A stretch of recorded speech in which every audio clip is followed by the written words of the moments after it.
He keeps himself in trim by bending bars of iron. This bar is the genuine article which we tested before he began to play with it. Beyond the bend, beyond the bend. All right, Chris, welcome to the show. Thank you. So, if you can remember, tell me about the first time you saw someone bend a piece of steel. Oh boy. Well, I have to say that in the 80s, when ESPN sort of branched out and there started multiple ESPNs, there was a lot of the sort of off the circus strongman stuff, but a little bit off center. There were guys bending over the back of their neck and on the top of their head, and it really just seemed like a stunt, and it was part of like the world's strongest man stuff there in the 80s. And but the first time I saw somebody bend a piece of steel was before I went to the Michigan Steel Bending and Snapping Championships. I kind of stumbled into that on accident, and it was really eye-opening, and it just blew me away that this was something that people did. Awesome. And what kind of athletic background do you have as far as like, I know you train some grappling and include weightlifting in there, and just take me through that.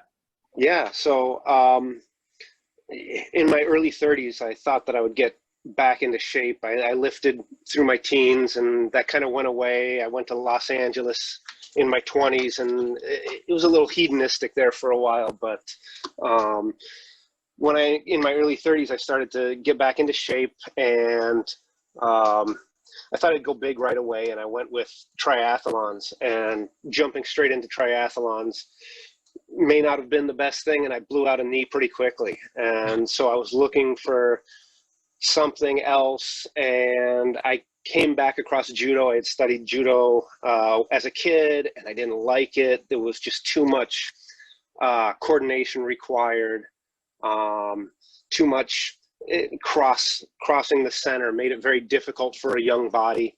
But when I jumped back into it as an adult, it was like day one. I was like, this is the sport for me. And coming from triathletics into judo, there was a lot of endurance already built up, but not so much the raw strength required for a sport like that. So in supplement to judo, I started lifting again and working hits, a lot of hits. And, everything's really been in service to judo up until I started steel bending. And steel bending, I really think about it as in service to judo and BJJ and some of the other grappling arts that I've played with. But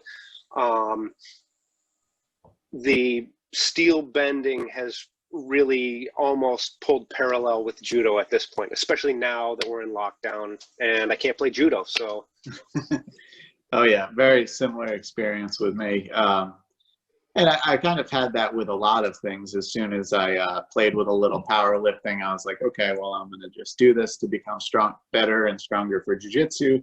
But then you start chasing numbers, and that's a good feeling. And then, but with the steel bending, I feel like I quickly developed a singular love for that, even though I do feel like I'm improving my grip and strength for jiu-jitsu when I finally return. But the satisfaction that I get from steel bending and snapping is, I think, something that I'll continue on, whether or not I feel like it's helping my grappling, which I can't imagine that it's not. But I get a similar feeling, from doing it than I. Yeah. There's a very. It's also very easy to go down rabbit holes within steel bending, right? It's like, because you're fighting both the length and the diameter at the same time. So it's like, do I chop it shorter? Do I, on any given bend style or technique, you're continuously chasing both the shortness and the diameter. You're trying to go thicker on the diameter and shorter on the bend at the same time. And it just becomes this this rabbit hole that you can just dive right down and see how far you can get down any particular niche. Yeah, yeah, that is a word I've said many times in the last 3 or 4 months on this podcast, and not when explaining to people what I've been up to. It's something. It's like, if you thought jujitsu was niche, let me tell you what I'm into now. It's like, Right. But then you add in, well, early on when I was kind of just reaching out to people in the community before I decided to do the show, I had contacted Don Cummings, and he's like, oh, if you're a grappler, you got to do some bending and like wrestlers' neck bridges and stuff, and all the positional stuff you can do within bending, whether it be like, snapping while lying down, or doing some bends in wrestler's bridge. I mean, there's so many avenues you can go with this thing, and I think that's why I love it quite a lot too. Absolutely. I completely agree. It's just, and those things, the neck bridges and the snapping while lying down, I found is just such a relevant skill set to grappling. It's amazing the core work that you put in while you're, you just feel this like cramping burn in your core while you're trying to snap laying down that just doesn't happen while you're standing up. Yeah, and it's like that little tweak just makes it a completely different event altogether. Yeah, I'd like to have a doctor or a trainer or something break down why you feel so much weaker when you're not standing, because the first time I tried it, I was like, this is so hard. It was a real eye opener. My physical therapist, who unfortunately I haven't been able to see in quite some time, I've let her know what I'm doing, because her job is really to keep me operational at this point. I don't see her for anything in particular, but I've got some bone spurs in my hips, and my last 3 vertebrae don't have a whole lot of cartilage left in them. So she, fixes that as we go. But I have to be real honest. They always say you go to the doctor, you should be real honest and tell him exactly what it is you're doing. And it's like, yeah, I have a beer. I have a beer every now and then. He's like, yeah, right. But with the physical therapist, I'll show her what I'm doing, and she's like, yeah, don't ever do that again. Oh yeah, I know. That's yeah. There's some of the positions alone in grappling is probably enough to like give a physical therapist a heart attack. But she did fix my form on my double over. Like, I went in with a bucket of steel, and like we started working together, and she corrected everything in my shoulders, and wow. Positionally how I should be holding and everything. So my form has really improved working with the physical therapist. That's awesome. So how many years have you been bending now? Oh, 1.5 years. Oh, okay, cool. So newish, like myself. That's good. Newish, yes. Yeah, just and are you mixing it up every day? So I see on Facebook you're working it into your interval training, and you do some scrolling. Take me through like a normal workout for bending these days.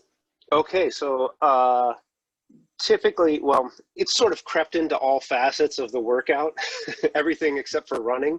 But when I do my hits, I like to use mace bell and kettlebells, and I have like big sandbags and stuff. But one of the stations I like to include is always snapping in as one of my stations in rotation.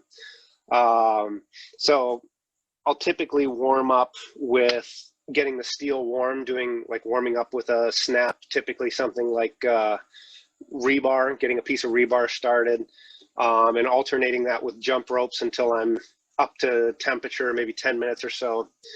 And then I'll jump into the hits, and I like to do about 4 stations, and one of them is always the snap. And when you're working a snap 40 seconds at a time, the steel always gets cold. So when you come back to that station, getting it going is the toughest part.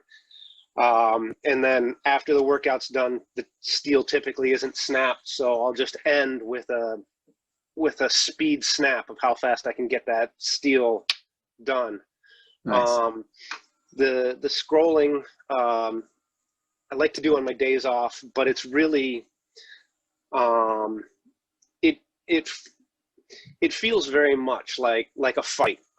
because you're looking at the different positions, you're looking at this piece of steel, you're trying to decide how you want it to go next, and you don't play with it for, it's not like a double over where you're like, bang, it's either done or it's not, right? You know, you got 5 minutes of effort, whereas a scroll can be an hour-long, you know, battle with this piece of steel, and how can you brace it against your body? Where does it fit in to turn the steel the way you want it to go? So it's very grappling-esque in terms of how it translates.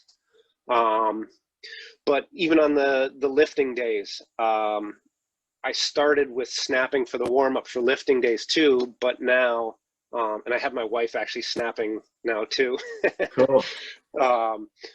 But we will snap in between sets. So during the rest periods, we'll work on the snap just to keep the heart rate up in between lifts. So it's kind of, it just works its way in there, and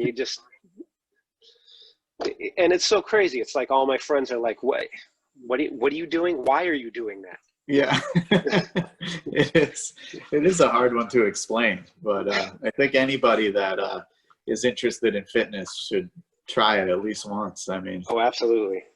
There's few things that have ever made my forearms feel the way that they do than snapping. I mean, good Lord. Yeah. So I've never done any scrolling. So what's like a beginner dimensions for a piece of, and what kind of metal are we talking here? Well, hot roll is going to be, you know, you're going to want to scroll only with hot roll. I don't know anybody who scrolls with the cold roll. It's just going to be too challenging, and it's going to work hard and too quickly. Yeah. Let's see. One by, let's see, what is this?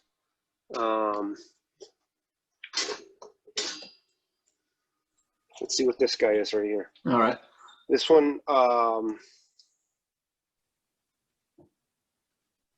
this is 5/8 by 5/8 by a quarter. This is 5/8 by a quarter. This one's pretty stiff. And that's the thing about scrolling too, is that it doesn't matter how thick the steel is, because the thinner the steel, the tighter you can roll it, right? So it presents a challenge at any level. I had Don, I commissioned one from Don, who of course is an absolute master, and you can just see how absolutely tight some of these scrolls are, and his work is amazing. And but yeah, so there's really nothing less than 48 inches. You want to start at least 48 inches in length, and really, if it's thin, you're going to be able to scroll it tight, and you're going to fight how tight you can get it. And if it's thicker, it's going to be more lyrical and have more flow to it, and you're going to have to really plan the shapes and really work to get your ends as short as possible. Oh, that's neat. And what do you just use? You don't put wraps on it, or do you? No, a lot of guys will go with like leather gloves, but I prefer to just do it bare hand, because just trying to keep the judo hands going. Yeah. That's cool. Yeah. My dad did a little metal sculpture growing up, like just welding, just being like an artistic guy and stuff like that. And he probably would have been into scrolling if he knew of it. But I want to give it a try. I've always been somewhat artistic, and I just like the idea of like having kind of a piece of art to show at the end of something like a workout like that's pretty neat. Yeah, you know, that's one of the things about scrolling that I think is really great, is you finish and you've got this thing to look at, and people enjoy seeing the scrolls. It's something that really is concrete at the end of the workout, that demonstrates the work that you put into it. And it's, you know, under my desk here, I've got a bucket of just bent steel. And that's, you bend it and then that's it. Unless it's like a Yeah. special bend, unless it's Yeah. something that where you hit a new PR or something, it doesn't go on your shelf of memorable bends. It just goes in the bucket of another round of training. So Yeah. it's nice that when you scroll, you're left with this piece of artwork at the end of your session. Yeah, it's cool for sure. So you had some time prior to lockdown where you had been steel bending and you were still grappling, correct? Yes, absolutely. Okay, so take me through some of the way that, if there are some, which I hope, that ways that steel bending made you stronger for grappling, say. Yeah, well, guys have always complained. If I go and play jujitsu, guys always complain about the judo grips, the guys with the judo grips that can just hold on and you just Yeah. can't break that no matter what. So I was interested in something that would help the wrists and the forearms develop.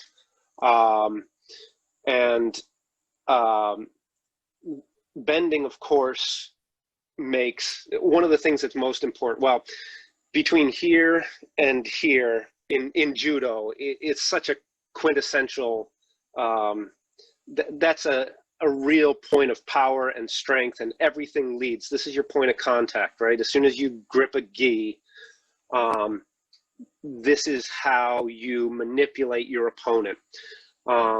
So if somebody pushes and you don't have a strong wrist and they can bend your wrist, well, then that's their advantage. And if you need to pull and you need to snap your elbow, you need to have the strength in the forearm and in the tendon surrounding the elbow to be able to make a quick snap. And as well as obviously the hand and grip strength are hugely important. So bending, snapping, it all just fuels judo in from your grip all the way up to your elbow. Yeah. And I guess even shoulder strength is really important to judo as well. And when you're DOing, obviously you're using some shoulder strength. The double under, I guess that's all lats. Yeah.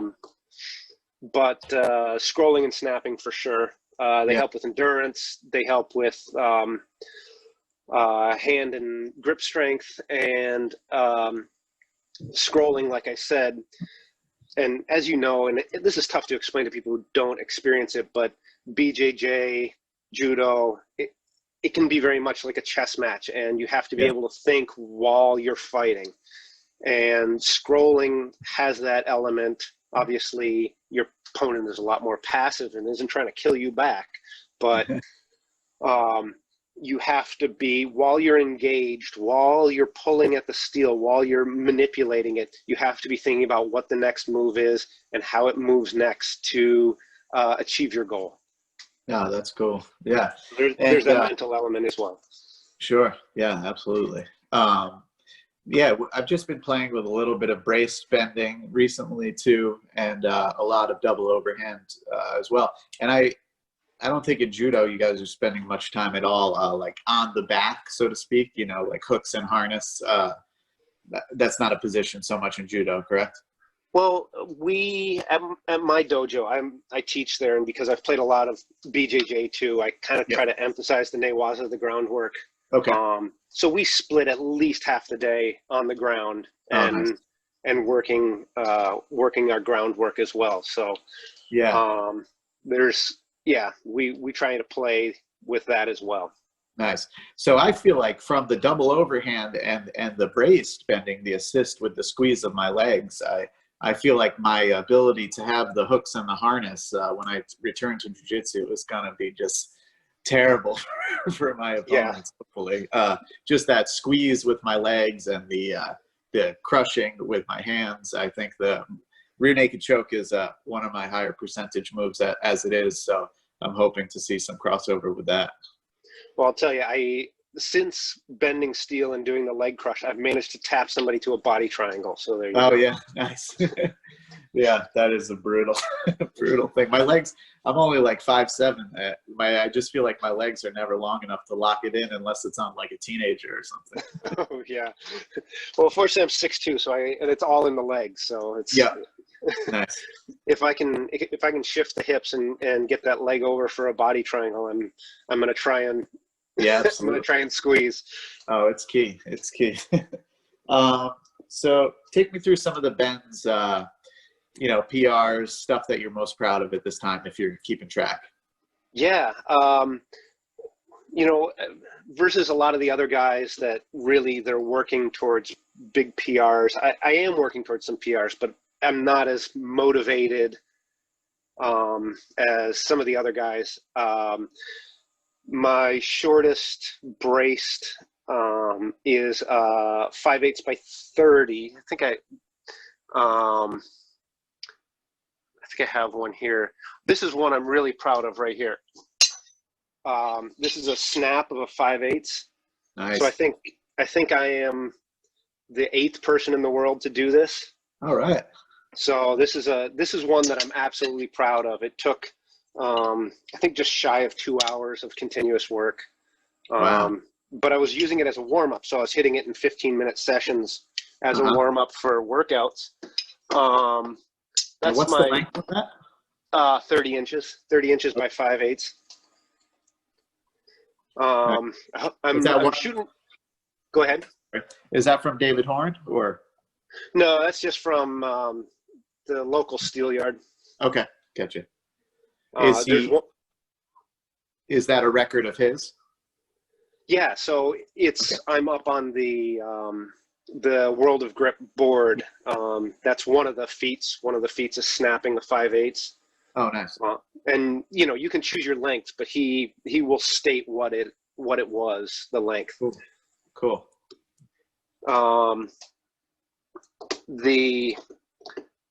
My double over, I certified a bastard, which was good.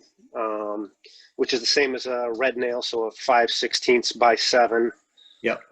But Andrew Pankey is local here and comes to a lot of Don's events. So when he's there, he just says, "Hey, anybody want to cert anything while I'm here? I'll just put eyes on it, so I don't have to watch the tape later." So yeah, that was an interesting one. I was going to cert the 1/4-inch square, and I hit that so fast. He goes, "Well, why don't you try a grade 8 bolt?" And I just did the grade 8 bolt. Yeah. And he goes, "Well, why don't you try a bastard?" And I said, "Yeah, okay." And I just hit the bastard, and I was like, "Holy crap!" It was 2 steps ahead of what I had come to cert that day. So that's great. A lot of the brace bending. This is one that I got recently that this is a pretty monstrous bar here. I hope to hit a 1/2-inch bar by the end of the summer. This is 21 by. See, the problem with this stuff is when I go to the steel store, I'll just buy a lot of the stuff that's like, somebody ordered it and they like cut it too short or something. So there'll be a box of something, on for $1 a piece or something. So this is a 4/10 by 1 inch by 21 inches. So that's a pretty mammoth. And I'm trying to snap one of these right now. Wow. I just started the other day. Yeah, that's a big piece. And I've got this 7/16 rebar. And this guy was short, man. I think it was like 8 inches or something. It had me going for a while. It did not want to go. Now, with those 30-inch length pieces, are you kinking that over your knee and then progressing to a braced bend, or are you doing something else? Right. Yeah. It's a kink it over your knee. Okay. And then the sweep happens either behind the hip. So you put the front end of the bar into your hip, and then it goes behind your butt, and then you try and bring it over like this. Right. I prefer a slightly different method in that I'll put it into my hip and then bring it behind my knee and then double hand pull up. Oh, okay. Cool. And then crush, obviously, between the knees or between the Nice. thighs. Yeah, I haven't done any of that. I don't know if that's mid. I guess that'd be considered like mid length or. So I think mid is 22 to 14 or something like that. Okay, yeah, I haven't really done any that stuff. The longest thing I've done is just in this year's steel shredder with Oh yeah, whatever they sent, which I got lazy and forgot to get my entry. I absolutely should have done that. oh yeah, I talk to David every once in a while, so it was silly of me not to at least enter the grapplers division. yeah, it's a lot of fun, and the two guys, Dan Dring and Abbas, I forget his last name. They're both coming on the show in the next couple of weeks. Oh, their excellent. times are unbelievable. We're talking the nail and the piece of steel snapped in like 3 minutes or less. I don't Wow. know, like, it blows my mind. I realize there's a lot of technique behind that because my first attempt, I just threw everything I had in my heart and soul at this thing and created a bunch of extra bends in the steel, and it took me like all of almost 9 minutes to finish this thing, and I was like dead. And then I refined a few things and shaved a little bit of time off, and I still have a couple more sets that I can enter before the end of the competition on the 31st, but I don't think I'm going to touch these guys' time. 3 minutes is, I can't even wrap my head around it. Yeah, it's all about the explosive action when you're getting that fast, right? So you got to move. Not only do you have to move fast, but it's got to be one explosive move. Like you hit it twice, and then you go back to the crush. Yeah, and I'm realizing that the angles you're pulling on matter, and I think I might have said on another episode, or maybe it was in a message to somebody, I should have known from grappling that like more might doesn't always matter, but I was just like a completely brutish white belt, just trying to snap this thing in like 2 pulls. Yeah, like I said, my wife started snapping recently too, and the first one I gave her, I can't remember what it was, but it went on for like a half hour, and by the time it was done, it was like this, and then the break, and like on this side, it was like so it had three kinks in it because she had over opened it, and I was like, all right, we're gonna refine your technique next time. Yeah, it's crazy you can make more work like that for yourself. It's nuts. How about recovery and nutrition? Do you do anything for those things? Yeah. So Sunday tries to be my day off and sort of spend some time figuring out what's messed up, and search the YouTube for the yoga that fixes that one thing, and then I've got a spunk mat. I don't know if you know what that is, but it's a acupressure mat. It looks like a bunch of golf cleats on like a towel. It's like Indian bed of nails kind of thing. Gotcha.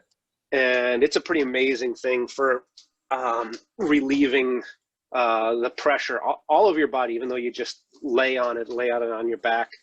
But it hurts like hell for about 5 minutes, and then your whole body just gets really warm. And for me, after about 10 minutes, I fall asleep and start snoring.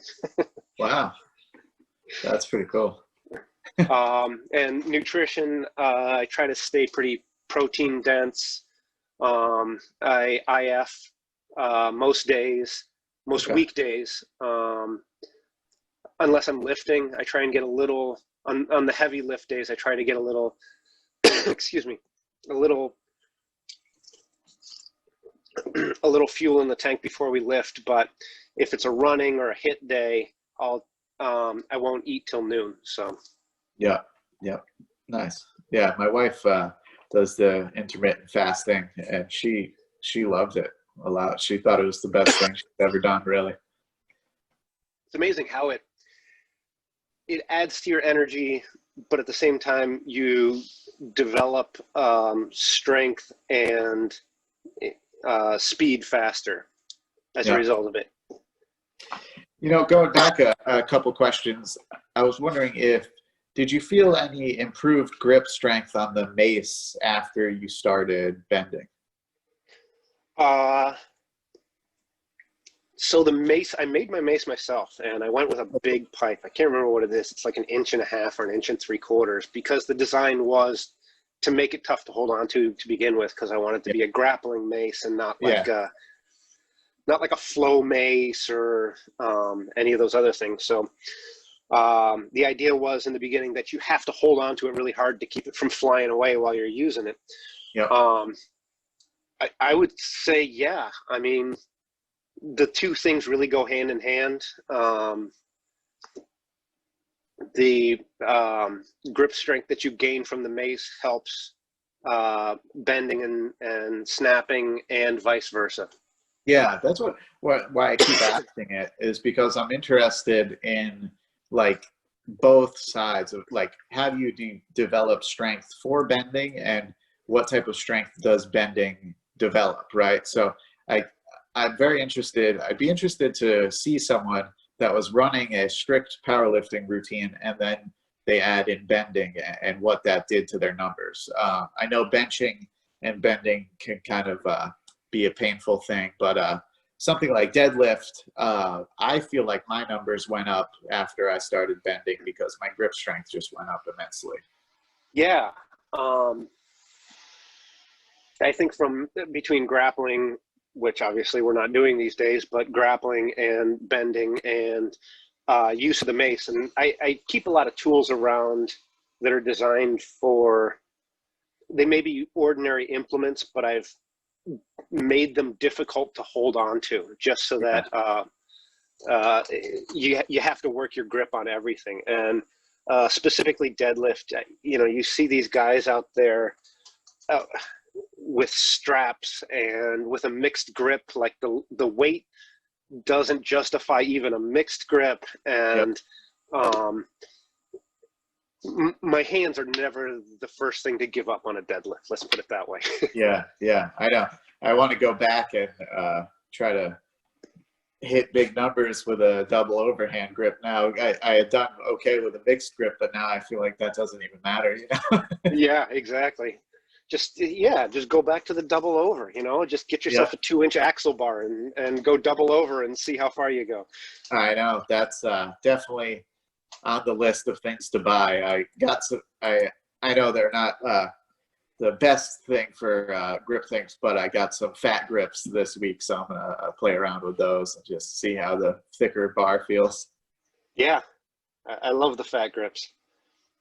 Let's see. So did you do any other grip or bending competitions except Don's competition?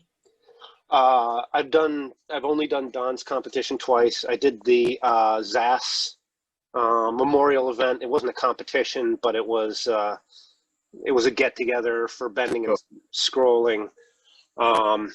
It's funny, the way that this all came down is it was a crazy set of coincidences, in that on the Reddit grip board, I posted a picture. I did 6 5-pound plates in a one-hand pinch.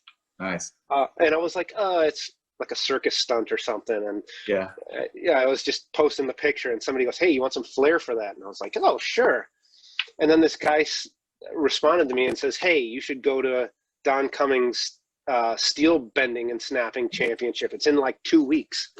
And I'm like, he's like, here's the information. I'm like, I have no idea about this. And I look it up and I go, hey, this looks within the realm of something that I could probably, adjust my skills. And then I got a box of landscaping timber ties, right? Yeah. And I couldn't make any of them move no matter what I did. And I was like, oh God, and I already contacted Don and said, yeah, can I come to this thing?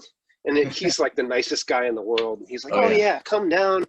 And then I emailed him back and I was like, I don't think I can do this. I can't make these things move. I don't know what to do with them. And he's like, just come anyway. We'll walk you through it. And I went and I walked in like the new guy, and I was like, okay, this is going to be like I'm a like an immersive reporter. I'm going to go in and I'm going to participate and I'm going to see what's going on here. Yeah. And then, like, I'll never do this again. And I got in there and they were so awesome. Like, all the guys showed me what to do, and they all cheered me on, even though, I was, clearly way out of my depth, and they just helped me get to the end. And I impressed myself that day, and I went, maybe I can do this after all. So yeah, that's so cool. What were you using for wraps when you got that box of timber ties, just out of curiosity? I had a bunch of suede in my garage, so I just sort of cut some patches. I didn't even think I made them the right size. They were definitely not 4x12. I was just kind of like, they look, in the pictures, they kind of look like they're this shape. So let me just cut those. So I just made something, and it was not helpful in any way. I might as well just try to bare hand. Yeah, I loved hearing that, because when I ordered my bag of nails from Iron Mind, like the kit, and I was so eager to just try this, that I just went out to the garage and found, I think, like an IKEA bolt or something, and wrapped it in like a shop rag, and just started like trying to hit on this thing like way out here and everything. And I kicked it, and but just the other night I had it like up in my home office, and I grabbed the suede wraps I have from David Horn. I was like, let me just finish this thing off now that I know what to do. But it must have been like 4 inches long or something crazy. But I just like hearing it. I had a mirror on last weekend. He was talking about cutting up an old pair of work boots to use for wraps, and I just like hearing about the primitive days of when people are just like, all right, I'm going to bend steel now, and you just kind of just make it up as you go, Yeah, it was that learning curve, right? So it is like, you're like, nothing. Oh my God, what just happened to this piece of steel? And then it's like, that's all the encouragement you need. As soon as that first piece of steel moves, as soon as you feel like you have domain over this thing, you're like, wait a second, now I can do this. Yeah, I feel that all the time. Just like with the stuff that I still don't know if I can do it, I guess you call it PRs or whatever, like where I'm just exploring the limits of my strength. Like, it's always a surprise when the thing moves. Like, and then it's just like, okay, that's what it took. Can I get back there? Yeah, That's exactly. the question, like it moves a little bit and you let off, and it's like, can I bring myself back there? Is the question. And that I love that about it, but man, it takes a lot out of you. Absolutely. And you think to yourself, well, I was just barely able to get there, when all the conditions, when the moon and the stars were in alignment, and I got it to go, and can I get back there? And then you're like, okay, now I gotta build the base strength that much more, so I don't have to quite go to there next time. Yeah, absolutely. It's it's interesting. I was trying to explain it. It's not even, I guess what's hard to explain to people is like, so I bent a wrench or 2 wrenches last weekend for the first time. And, that's, to an average person that's never done this, that's quite impressive. But then once you know what these guys are capable of within this scene, it's like, no, I'm pretty much just a beginner. And, but just trying to explain to my wife later that evening was like, I got to where I was using all of my strength, and then I had to figure out a way to go beyond that, which is just a weird thing, it's just a weird thing to try to explain and a weird thing to do. And, the wrenches, that's one of those things that you can show people and they go, wow, they've had a wrench in their hand. They've used a wrench. They understand that they have put that on a bolt and pushed as hard as they can, and the wrench never gives up. Like, the wrench is not the weakest link in that chain. And so, I can do a 6-inch wrench. I haven't tried an 8-inch wrench, but Don made trophies for the Michigan event the first year. And all the trophies were aboard with a 12-inch wrench. And he just did that because he could just snap it off like it's nothing. I know.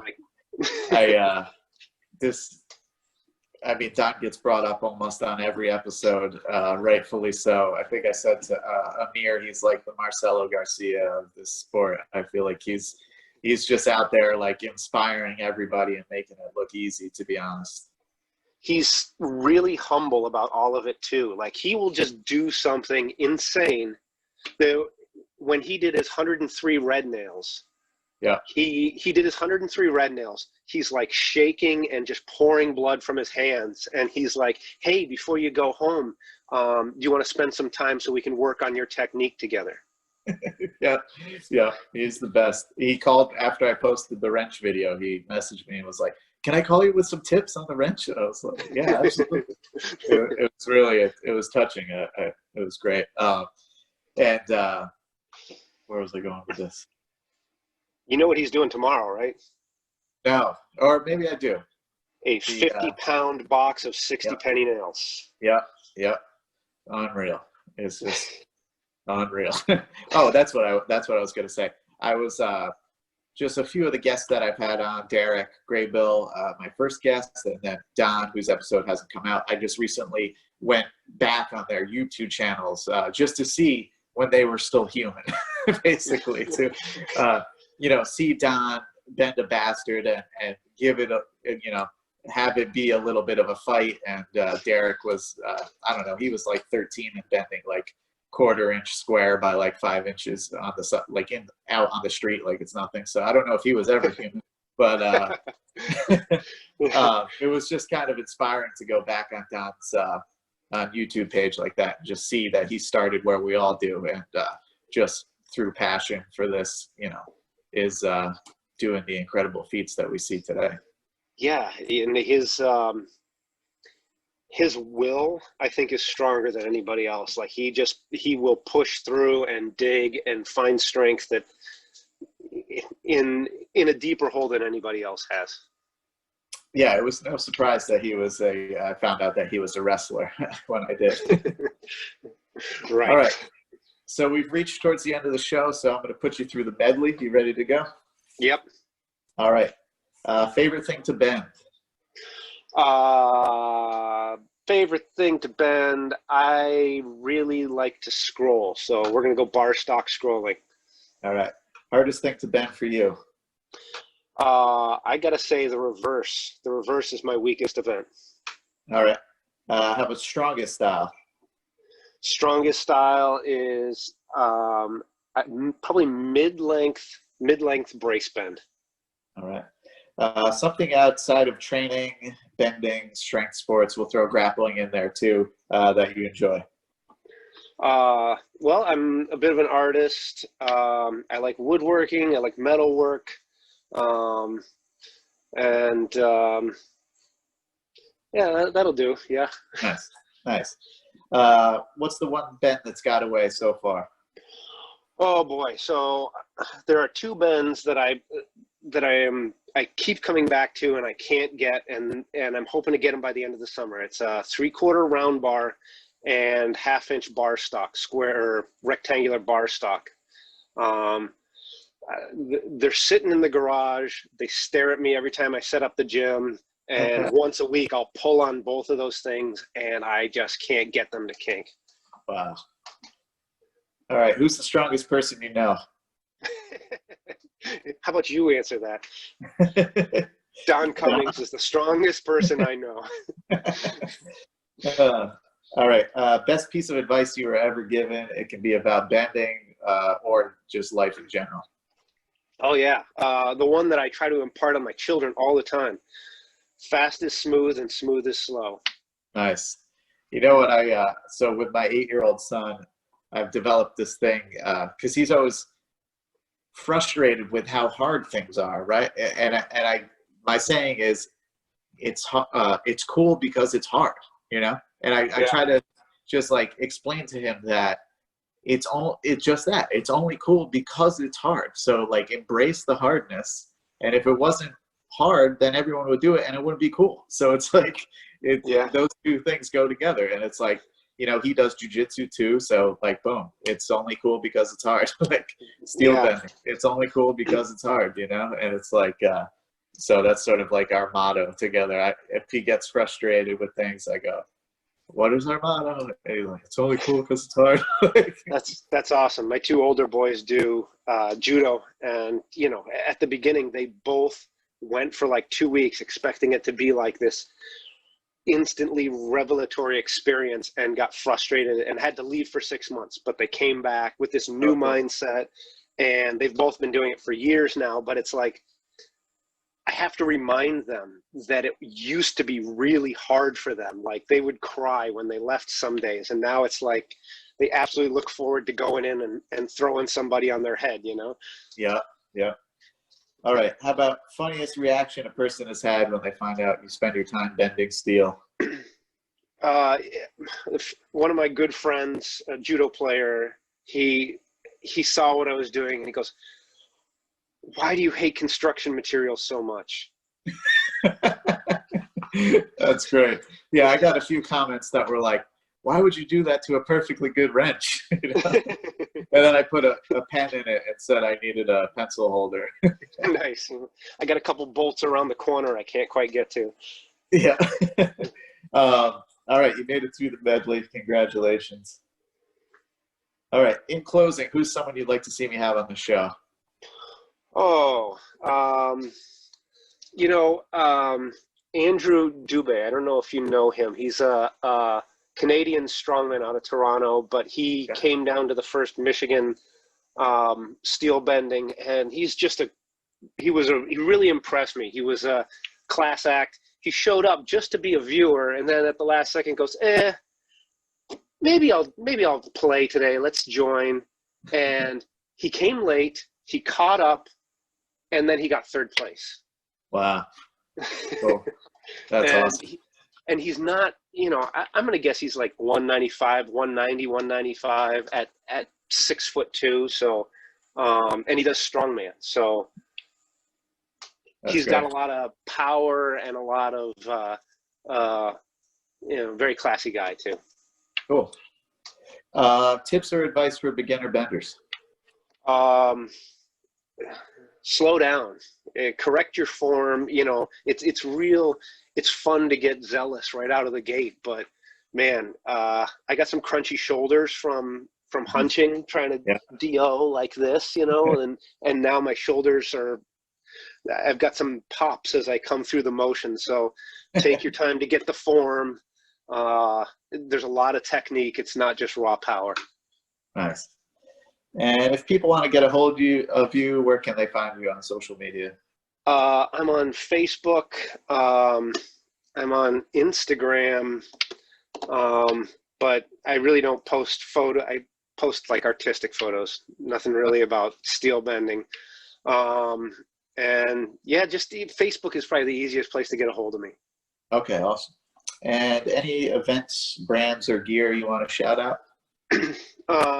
Yeah, Fat Bastard. That's Andrew Pankey's company. He's also local.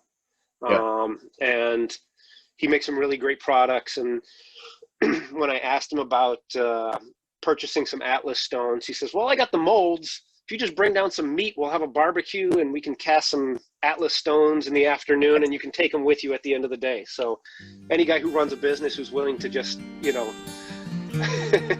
make you some Atlas stones for some barbecue is pretty okay in my book. Yeah, that's great. All right. Anything else you want to say in closing? Oh, I think that's it. Just bend in health, I guess. All right, Chris. Well, thanks for being on Beyond the Bent. You got it.